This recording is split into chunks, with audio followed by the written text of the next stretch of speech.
ऊस लागवड केल्यानंतर तुम्हाला 50 ते 60 दिवसामध्ये पहिली बाळबांधणी केली पाहिजे. ती तुम्ही मजुराच्या साहाय्याने करू शकता किंवा अशा प्रकारे बैलजोडीच्या साहाय्याने करू शकता.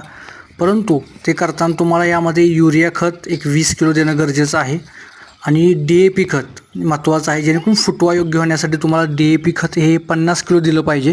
त्यासोबत सूक्ष्म अन्नद्रव्य जर करून टाकला त्याच्यामध्ये मिक्स सूक्ष्म अन्नद्रव्य एक 5 किलो असं 3 खतं मिक्स करून हे बुडक्यामध्ये टाकून अशा प्रकारे जर बाळबांधणी केली तर ऊसाच्या फुटव्याची जी संख्या आहे ती योग्य राखता येईल. फुटवे हे तुम्हाला प्रत्येक रोपागणी किंवा खोडा तुमच्या झाडागणी हे 7 ते 8 फुटवे हवेत, जास्त फुटवे नकोत, जेणेकरून तुम्हाला परत अन्नद्रव्य कमतरता होऊन ऊस पोसत नाही.